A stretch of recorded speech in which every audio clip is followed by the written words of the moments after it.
नमस्कार दोस्तों, आज एक और पारिवारिक कहानी में मैं आपका स्वागत करती हूँ। आज की कहानी है मायके आई पत्नी का पति ने ऐसा कौन सा रूप देखा कि उसके होश उड़ गए। सविता बेहद खुश थी। मायके जो जाना था, सुबह से जल्दी जल्दी सारे काम निपटा रही थी कि जब वह चली जाएगी तो उसकी अनुपस्थिति में घर वालों को ज्यादा परेशानी न हो।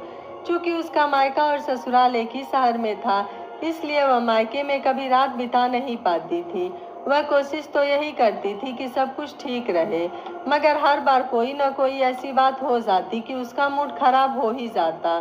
ईश्वर की कृपा से उसकी सास ठीक थी, पर हर घर में कोई ना कोई शख्स ऐसा होता है जिसकी वजह से दिक्कत तो जरूर होती है।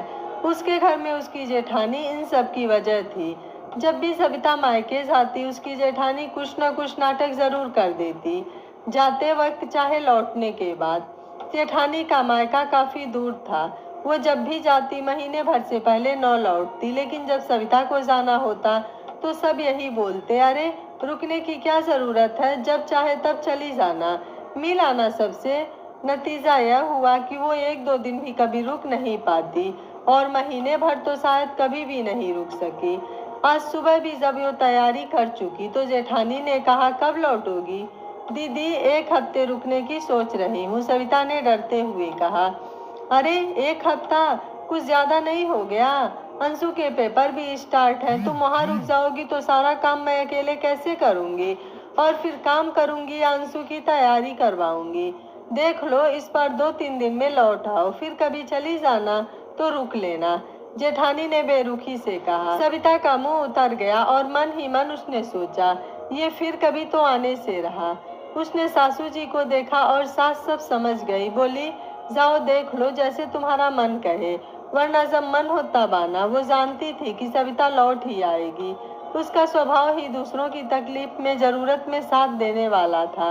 और फिर पति भी कभी उसका साथ न देगा कि घर में किसी को बोल सके कि वो इतने दिन को ही जाएगी। वो औरतें भाग्यशाली होती हैं जिनके पति उनकी तरफ से बोल देते हैं। उसका पति तो उल्टे उसकी ही गलती निकालने लगता है। सविता मायके आ गई, बहुत खुश थी। माँ, पिताजी, भाई, भाभी, छोटी बहन, भतीजी सब खुश होकर खिल से उठे।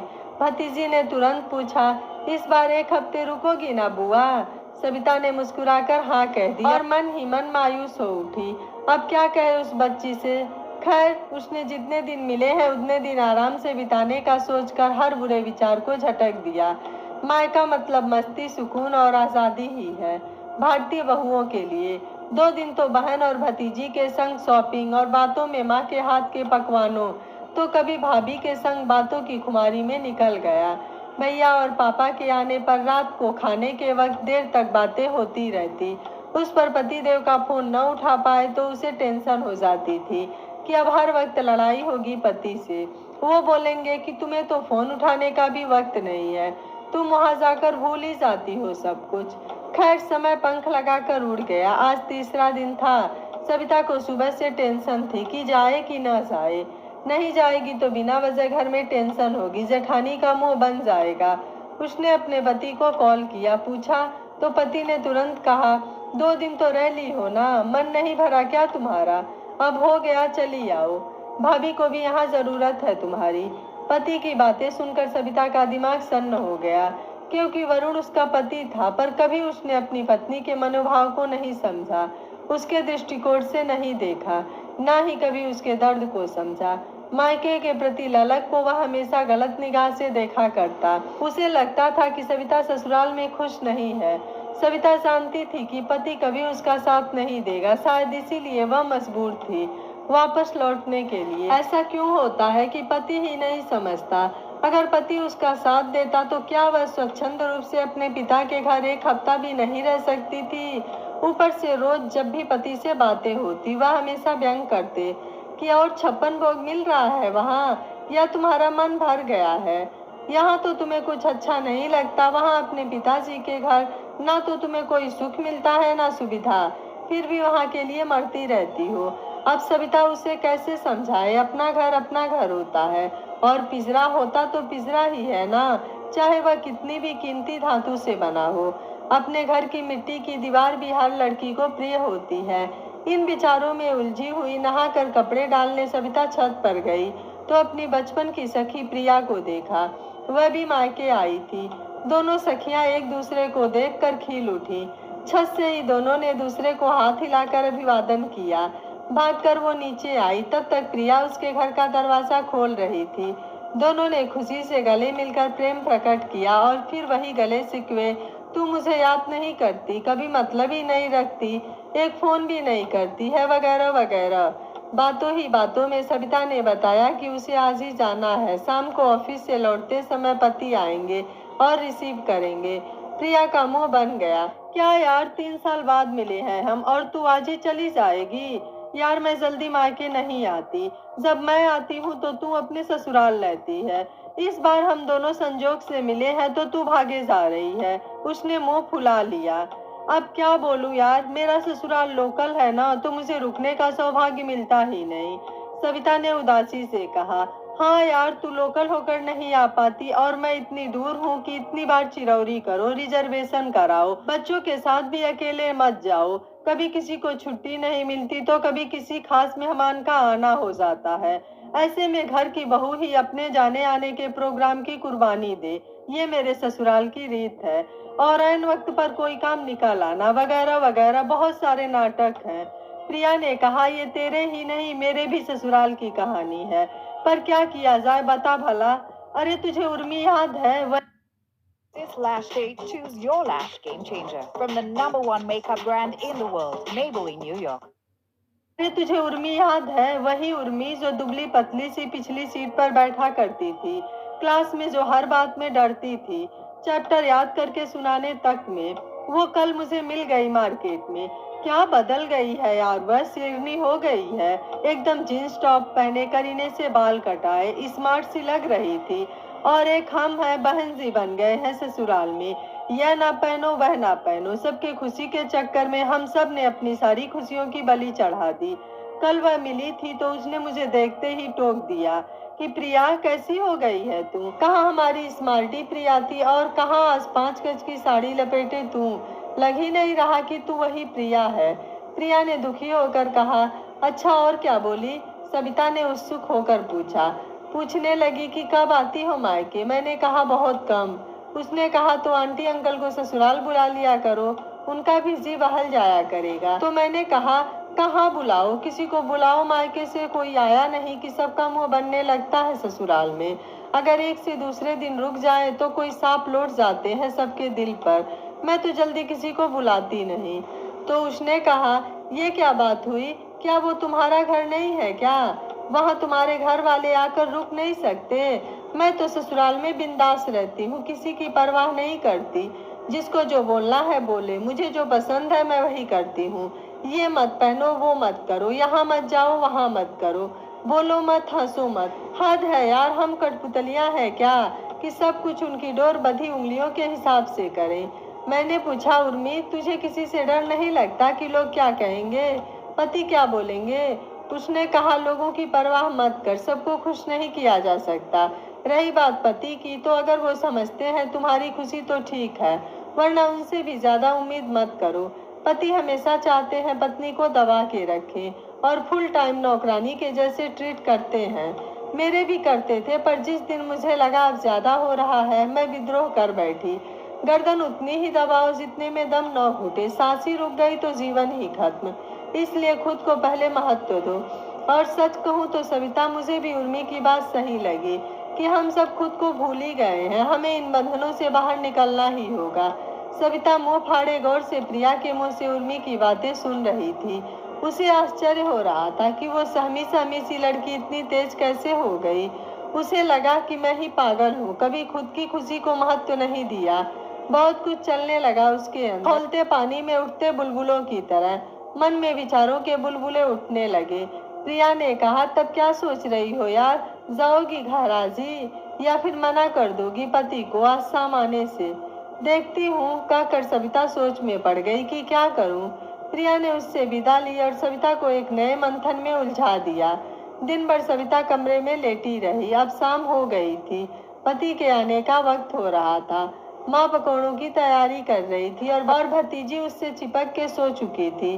तभी डोरबेल बजी। शायद पति ही थे जो ऑफिस से सीधा उसको लेने आए थे, और सविता के मन में उठ रहे उलझनों का चक्र अब बवंडर बन चुका था। उसके मन का गुबार अब हलक में जा चुका था, जो शायद कभी भी फूट सकता था। सविता कमरे में बैठी अपने आप से लड़ रही थी कि वो क्या थी और क्या बन गई। वरुण भी आ चुके हैं। काश मैं पहले ही उनको फोन कर देती और मना कर देती। अब क्या करूं? अगर मना किया तो वह नाराज हो जाएंगे और सोचेंगे कि मायके में मेरे किसी ने कान भर दिए। एक तो वैसे ही वरुण मायके के प्रति उदासीन थे। यदि उनके दिमाग में यह बात आ गई तो वह खिलाफी हो जाएंगे। जाने क्या क्या सोचती रही कि तभी भतीजी ने आकर कहा, बुआ बुआ, फूफा जी आ गए। हाँ आई बेटा, तुम चलकर बैठो। कहकर सविता शून्य दिमाग लिए जैसी थी उसी हालत में बैठक में चली गई और वरुण को देख शांत पड़ गई। वरुण पानी पी रहा था। उसे देखते ही थोड़ा क्रोध में आ गया। ये क्या, सविता तो अभी तक घर के कपड़ों में है, उसे नहीं चलना क्या? वरुण के दिमाग में कहीं से भी यह नहीं आया था कि उसे नहीं चलना और वह मना कर देगी। अब मैं आया हूँ तो झक मार कर उसे मेरे साथ चलना ही पड़ेगा, क्योंकि अब तक यही होता आया था। किंतु इस बार शायद मंथन मन पर भारी हो गया था और उबलते पानी में जैसे ढक्कन को हटा देने की ताकत होती है, उसी तरह से मन के गुबार ने अब होठों से शब्द निकालने का साहस बटोर लिया था। वरुण ने धीरे से कहा, यह क्या है, तुम तैयार नहीं हो? चलना नहीं है क्या? हाँ नहीं चलना है, तबीयत खराब सी लग रही है। तो तबीयत ठीक हो जाएगी। वहाँ क्या जेल में रहोगी? जेल से कम भी तो नहीं। काम करने का मन नहीं होगा तो भी करना पड़ेगा ना, और मेरी हालत ऐसी नहीं है। आप तो कुछ समझते नहीं। छोड़िए, आज मैं नहीं जाऊंगी। क्या कह रही हो सविता? सोच समझ लो। आज अगर तुम नहीं चली तो मैं तुम्हें लेने नहीं आऊंगा, तुम खुद आओगी। माँ पकौड़े की प्लेट लेकर आती दरवाजे पर ठिठक कर खड़ी हो गई। वरुण की आवाज सुनकर सोचने लगी, अरे यह क्या हुआ? सविता अचानक क्या बोलने लगी? लड़की के पिता और माँ सदैव अपनी लड़की से यह आशा करते हैं कि वह अपनी खुशियों की तिलांजलि देकर सदैव उनके आत्मसम्मान की रक्षा के लिए सहती रहे सब कुछ। संस्कारों की दुहाई देकर स्वयं माता पिता ही अपनी बेटी को कमजोर बना देते हैं कि वह अपने हक के लिए बोल नहीं पाती। कहते हैं ना कि बॉस से बोल दो तो बदतमीज और 100 से सहते रहो तो संस्कारी। माँ अग्नेय नेत्रों से सविता को देखने लगी और बोली, क्या बोल रही हो बेटी? एक तो दामाद जी आए हैं और फिर सही कह रहे हैं वह। अगर तुम्हें नहीं जाना था तो पहले ही बता देती। वरुण सास की बात सुनकर और तन गया कि वह कतई गलत नहीं है। सविता ने माँ की तरफ देखकर कहा, आपको नहीं पसंद तो मैं चली जाती हूँ, किंतु आत्मा यहीं रह जाएगी, शरीर चला जाएगा और अब दोबारा ये शरीर तुम्हारी देहरी पर नहीं आएगा। वरुण हैरान सा सविता की ओर देखता रह गया। इसे क्या हो गया है? मन ही मन सोचता रहा। सविता तेजी से कमरे में अपने सामान को रखने लगी और बिना माँ से मिले, बिना विदा लिए, बिना किसी की ओर देखे यूं ही अनमनी सी आकर वरुण के पास खड़ी हो गई। वरुण ने हाथ जोड़कर माँ से विदा ली और माँ स्तब्ध सी सविता को देखती रह गई। रास्ते पर सविता ने वरुण से बात नहीं की। घर आ गई। रात भर आंखों ही आंखों में गुजार दी उसने। कठपुतली की तरह वह काम करती रही। सारे लोग खुश थे सिवाय उसे छोड़कर। वरुण का ईगो, जेठानी का अहंकार, सास की निश्चिंतता और ससुर की लापरवाही, सब कुछ यंत्रवत चलता रहा, लेकिन किसी को भी सविता की तकलीफ का एहसास नहीं था। अपमान और उपेक्षा के कुचक्र में सविता पिसने लगी। अभी 2 ही दिन बीते थे कि किचन में काम करते वक्त सविता ने अपना हाथ काट लिया गलती से, पर किसी ने उससे सहानुभूति नहीं दिखाई। उल्टा उसे ही दोषी करार देते हुए सबने पल्ला झाड़ लिया कि दिमाग कहाँ रहता है तुम्हारा। सविता को लगने लगा कि वास्तव में किसी को उसकी कद्र नहीं है। एक दिन उसने खुद को आईने में देखा और सोचा कि क्या वह इस घर में एक सम्मानित बहू है, एक पति के दिल की मल्लिका है, क्या एक सफल पत्नी है? शायद नहीं। और उस दिन मायके में धृष्टता करने के बाद अब मायके की दुलारी लड़की भी नहीं रही। घर में माता पिता, सास ससुर, पति के दिल की रानी, और किसी की निगाह में वह अब योग्य नहीं थी। वह विक्षिप्त सी, कामचोर, बदतमीज और बेकार थी। बस उस दिन उसने प्रण किया कि अब वह कठपुतली नहीं बनेगी। उसके टपकते खून को देखकर भी किसी को उस पर दया व सहानुभूति नहीं आई। प्रेम तो दूर की बात थी। उसने स्वयं से प्रेम करने की ठान ली और मन ही मन कहा कि अब मैं स्वयं से प्रेम करूंगी, खुद के लिए जीऊंगी। उस रात वह खाना बनाने के लिए कमरे से बाहर नहीं निकली और मुंह चादर से ढक कर लेटी रही। उसके इस व्यवहार पर सबसे पहले प्रतिक्रिया जेठानी ने दी। उसके बर्तन पटकने और हाय हाय कर खाना बनाने की पुरानी हरकतें प्रारंभ हो गई। पर सविता परेशान नहीं थी, अब उसके मन में कुछ सुकून था। कुछ ही देर बाद सास उसके कमरे में आई और कहा, क्या बात है बहू, तू कुछ परेशान लग रही है, तबीयत तो ठीक है? सविता ने दो टूक जवाब दिया, नहीं, काम करने का मन नहीं है, उंगली में चोट लगी है जो वो दर्द हो रही है। मैं भी इंसान हूँ, मुझे भी दर्द होता है। सास समझ गई कि आज सविता का दिमाग ठीक नहीं है, अभी कुछ बोलने पर बात बिगड़ सकती है, कल सुबह इससे बात करूंगी। रात बीत गई। वरुण ने रात में एक बार भी सविता से कुछ नहीं पूछा। सासू माँ ने सुबह सविता से उम्मीद की थी, किंतु सविता तो बिल्कुल तैयार होकर कमरे से बाहर निकली और बोली, माँ जी, मैं शाम को लौट आऊंगी। पर बहू, तू कहाँ जा रही है? कहीं काम से जा रही हूँ, कहकर सविता निकल गई। घर में सब सविता की इन हरकतों पर आश्चर्यचकित थे कि आखिर इसको हो क्या गया है। वरुण भी उतना नहीं समझ पा रहा था, पर सास सविता की मन स्थिति समझ रही थी। शाम को सविता नहीं लौटी, सब परेशान होने लगे। उसको फोन किया जाने लगा और मायके में भी किया गया, कहीं न मिली सविता, न ही उसने फोन उठाया। 8 बजे रात वह खुद ही लौट आई और उसने किसी से कोई बात नहीं की। जेठानी ने कुछ बोलना चाहा तो सास ने इशारे से मना कर दिया। उस रात वरुण ने उससे पहली बार कहा कि खाना खा लो, पर सविता ने कहा कि मैं खाना खा कर आई हूँ और कुछ ना बोलकर करवट लेकर सो गई। वरुण ने उसके कंधे पर हाथ रखा तो सविता ने हाथ झटक कर कहा कि परेशान मत करो मुझे। वरुण भी उसके इस रवैये से कहीं ना कहीं परेशान हो चुका था। दूसरे दिन भी सविता सुबह 9 बजे घर से तैयार होकर निकलने चली तो जेठानी ने पीछे से टोका, अरे कहाँ चल दी, चलो नाश्ता बनाना है बच्चों का, उन्हें स्कूल के लिए देर हो रही है। सविता ने पलट कर उसे देखा और कहा, तो मैं क्या करूं, आपके बच्चे हैं, आप नाश्ता बनाइए, मैं आपकी नौकरानी नहीं। जेठानी ठगी से खड़ी उसे देखती रह गई। जिस सविता को पिछले 2 साल से अपने इशारों पर नचा रही थी, आज उस गाय ने उसे सींग दिखा दिए थे। वरुण तैयार होकर निकला तो सविता जा चुकी थी। वरुण ने हैरान होकर माँ से कहा कि सविता को क्या हो गया है माँ? कोई बात है जिसकी वजह से इतनी ज्यादा डिस्टर्ब है? कोई झगड़ा हुआ था तुम दोनों के बीच?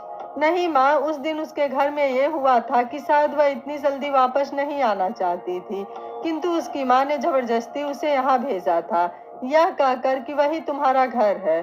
फिर पता नहीं क्यों उसे यहाँ पर ऐसी हरकतें करने में मजा आ रहा है। बहुत बदतमीज हो गई है, या न जाने सबको क्या क्या बोल रही है। कल मुझे भी बोला, आज भाभी को, कल तुम्हें भी बोलेगी। कुछ ना कुछ इंतजाम तो करना ही पड़ेगा। क्या इंतजाम करोगे बेटा? जहाँ तक मैं समझ रही हूँ परेशान है सविता बहुत ज्यादा, किसी बात को लेकर दिल ही दिल में जल रही है, उबल रही है। तुम उसके पति हो, अगर तुम ही नहीं समझोगे तो कौन समझेगा उसे? कभी प्रेम से आज तक तुमने उससे बात नहीं की, यह तुम दोनों के बीच की बात है, किंतु आज मैं बोल रही हूँ।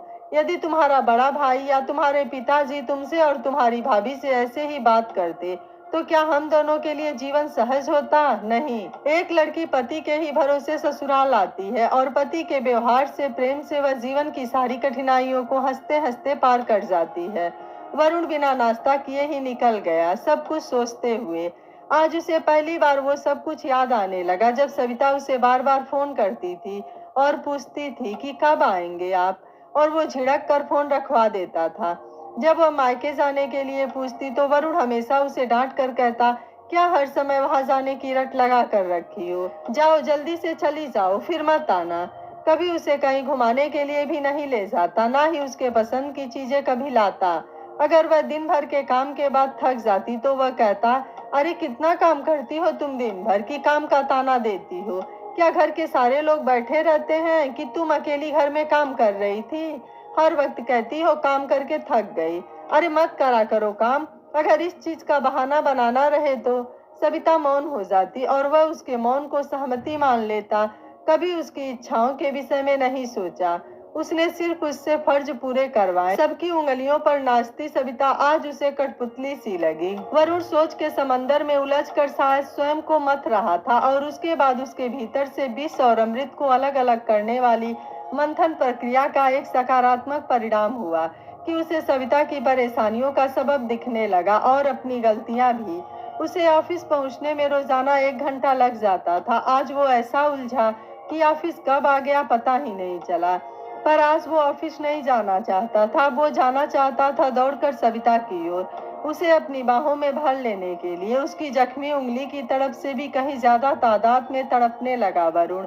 पागलों की तरह उसने सविता को फोन करना शुरू किया। सविता का फोन स्विच ऑफ था। उसने तुरंत कार सविता के घर की ओर मोड़ दी कि शायद वो वहां मिलेगी, किंतु यह क्या, वो तो वहां भी नहीं मिली, ऊपर से फोन भी ऑफ। अब वरुण परेशान हो गया कि आखिर वो गई कहाँ। दिन भर पागलों की तरह ढूंढता रहा वरुण, जहां जहां वो जाती थी हर उस जगह पर ढूंढ आया, पार्लर में, मॉल में, मंदिर में, हर जगह। और उसकी फ्रेंड्स के नंबर जो उसके पास थे वहां भी फोन करके पूछा, पर सविता का कहीं पता नहीं चला। निराश होकर वरुण घर आ गया। उसका किसी चीज में मन नहीं लग रहा था। तभी बेल बजी। वरुण ने लपक कर दरवाजा खोला। सविता ही थी। वरुण की जान में जान आई उसे देखकर, किंतु सविता के सामने आते ही वह अजीब हो गया। उसमें उसे खींचकर गले लगाने की हिम्मत नहीं रही। एक अजीब सा रीतापन पसर गया घर में। माँ, पिताजी, भैया, भाभी सभी सवालिया नजरों से सविता को देख रहे थे। कोई वरुण से उम्मीद कर रहा था कि वह सविता से सवाल जवाब करे, तो कोई खुद ही फट पड़ना चाहता था। सबकी उपस्थिति में वरुण असहाय हो गया। कुछ नहीं बोल पाया वह सविता से, परंतु एक चीज वो महसूस कर रहा था कि अब उसे सविता से बात करनी ही होगी। सविता निर्विकार भाव से कमरे में जा चुकी थी। कल की तरह उसने आज भी कुछ नहीं खाया। वरुण जब कमरे में पहुंचा तो सविता सो चुकी थी। वरुण ने ध्यान से उसके चेहरे को देखा। दुखी व चिंतित नहीं, क्लांत सा लगा चेहरा। वरुण का मन किया कि प्यार से उसके बालों को सहला दे, पर ऐसा करने से वो जग जाती। वह चाहता तो था कि सविता को जगाकर बात करे, पर उसने सोचा 3 कमरों के फ्लैट में थोड़ी सी बात हुई तो आवाज दूसरों के कमरे में जाएगी। बस यही सोचकर वह सुबह का इंतजार करने लगा। हजारों सवाल मन में लिए वरुण रात काटने के लिए तैयार था। अब उसके दिल में सवालों से ज्यादा जवाब तैयार थे। प्रतीक्षा थी तो बस सविता के प्रश्नों की, किंतु वरुण जानता था सविता कुछ नहीं पूछेगी। इन्हीं विचारों में उलझे उलझे जाने कब वरुण की आंख लग गई। आंख खुली तो सविता बेड पर नहीं थी। बाथरूम से नल की आवाज आ रही थी, मतलब सविता तैयार हो रही है। वरुण ने एक पल गंवाए बिना झट से तैयारी शुरू कर दी। आज वह कोई गलती नहीं करना चाहता था। सविता तैयार होकर जब घर से बाहर निकली, नीचे पार्किंग में वरुण गाड़ी में बैठा उसका इंतजार कर रहा था। सविता को आते देख वो बाहर निकल आया और रास्ता रोक कर बोला, मुझे तुमसे कुछ बात करनी है सविता। सविता ने उसकी ओर देखे बिना ऐसे ही कहा, बोलिए। ऐसे नहीं, तुम्हें मेरे साथ कहीं चलना होगा, बैठ कर बात करते हैं। वरुण, मुझे देर हो रही है, जो बोलना है यही बोल दीजिए। यहाँ नहीं बोल सकता, काफी कुछ है जो कहना जरूरी है। कहकर वरुण ने सविता को देखा। इस बार सविता ने वरुण को देखा। वरुण कुछ परेशान लगे उसे, शायद उसके लिए परेशान थे। पहली बार मन ही मन सोचने लगी सविता कि ये कैसे हो सकता है। वरुण की व्यस्त दिनचर्या में मेरी चिंता और फिक्र जैसे फालतू मुद्दे कहाँ जगह बना सकते हैं। विचारों में उलझी सविता को देख वरुण ने उसका हाथ पकड़ा और कहा, गाड़ी में बैठो, कहीं चलते हैं। सविता आश्चर्य से वरुण की ओर देखती रह गई। यंत्र चालित सी वह बैठ गई। दोनों ने रास्ते भर कोई बात नहीं की। दोनों पास के ही कैफे में पहुंचे। वरुण ने सविता से खुद को सामान्य दिखाते हुए कहा, क्या बात है सविता, अब बताओ मुझे, कुछ परेशान सी लग रही हो इधर और इधर 2-3 दिनों से कहाँ चली जाती हो सुबह सुबह। तुम्हें बहुत ढूंढा मैंने, कल ना अपने घर गई थी तुम, ना दोस्तों के यहाँ, जाती कहाँ हो। ओ, तुम यह जानना चाहते हो कि मैं कहाँ जाती हूँ। बाकी तुम्हें कोई फर्क नहीं पड़ता शायद कि मैं ऐसा क्यों कर रही हूँ। फर्क पड़ता होगा तो सिर्फ इस बात को लेकर कि अब मैं सबकी सेवा में उपस्थित नहीं हूँ। शायद यही वजह होगी कि तुम आज मुझसे बात करने को मजबूर हो गए, वरना तुम्हें कहाँ कभी मेरी फिक्र थी। ऐसा नहीं है सविता, मैं व्यस्त था, परेशान रहता था।